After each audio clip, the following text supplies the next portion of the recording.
Yung aba, dapat red color red. Red lang. Nag-spark yarn. Let's see if manginginig tayo, guys. Yun! Andar. So what is up, guys? Today is the perfect day para ilagay natin tong mga to.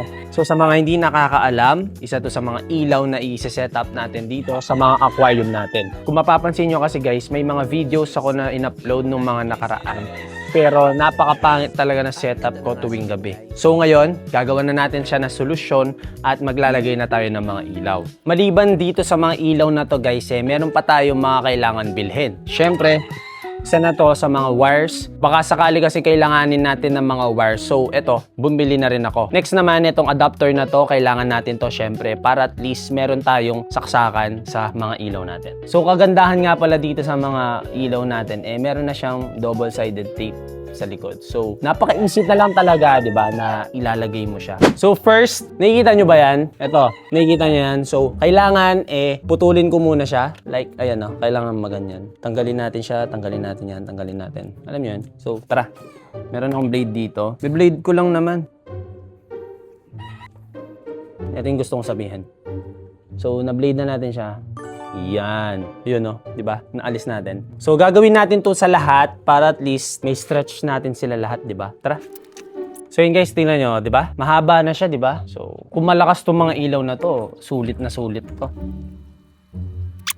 Tapos din natin sila lahat. Yung aba, Since natapos na natin sila lahat, kailangan nating i-connecta to dito. So, ito guys, kailangan natin putulin to. Yan. Kasi yung wire neto is kukonekta natin siya dito sa dulo ng ilaw. Diba? Dapat sana nag-order na lang ako ng female na ganito no? Para at least yun na lang yung i-connect natin. Tapos, saksak. Kaso, wala, nandito na. So, na-video ko na din. Gagawin ko na.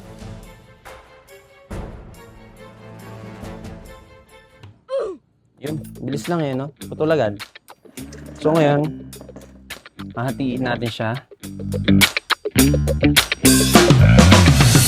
So, after nun, dito naman, babalatan na natin to para at least makonect natin siya dito sa adapter.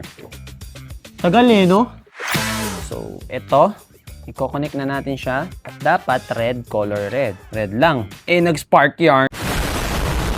So, na-electrical tape na natin to pero hindi pa sapat dahil kailangan natin silang gawing matibay. Wow. Ito, nalagay na natin at tignan natin. Susubukan natin sila. I-open guys. So, isasaksak ko na. Let's see if manginginig tayo guys. Yun! Andar. See guys? Angas, di ba? Yun guys, sa tingin nyo, sinaksak natin siya dito. Yung octopus. Sana all may octopus sa bahay. Octopus pala ng wire. Sana sa gabi maganda din. Ano?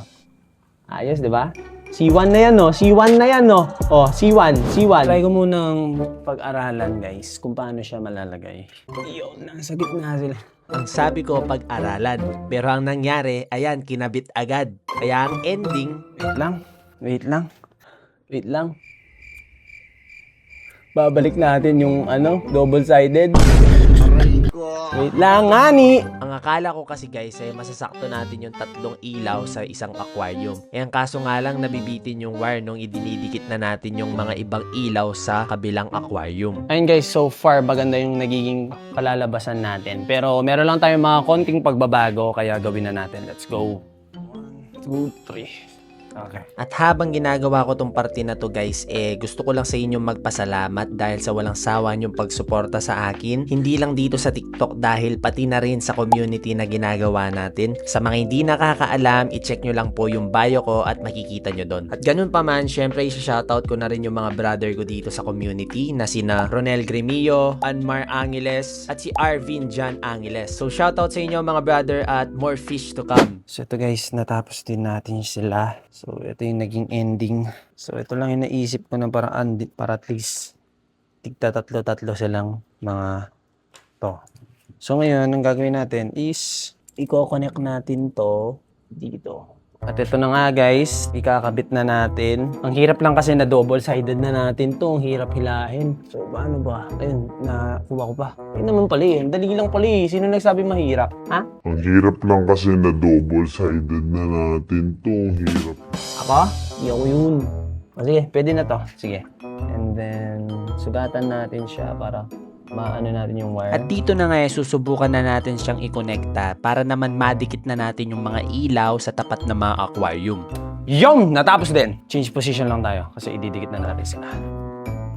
So eto guys, didikit na lang natin sila isa-isa. Let's go. Bale, ang diskarte ko nga pala dito dapat 3 ilaw sa taas ng aquarium. Yung!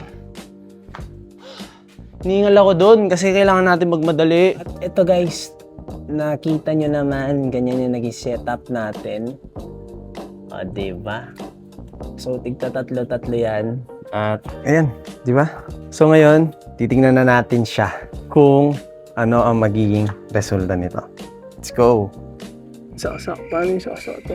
Yun, nakita ko na guys. At ito na nga naging resulta natin guys. Ano sa tingin nyo? Ano, gumanda ba? Maganda ba? I-comment nyo nga kung anong masasabi nyo. Grabe, ganda guys. Grabe ang ganda. Legit. Maniwala kayo o hindi. Maganda talaga sila. So, syempre, naging maganda yung kinalabasan.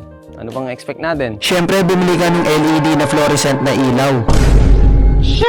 Napakaangas. Yes guys, totoo yon dahil mga LED na fluorescent light talaga ang ilalagay ko dito. Pero kung ikaw ay kapos sa budget guys, napakagandang choice nito, promise. Dahil kitang-kita nyo naman kung ano yung kaya niyang gawin. At partida guys, sa taas ko pa sila dinikit niyan, no? What more kung medyo mas malapit. So ayun, nakita nyo na din kung ano talaga yung mga ilaw na ilalagay ko, no? So for sure, may alam na kayo kung ano yung mga gagawin kong content. Next!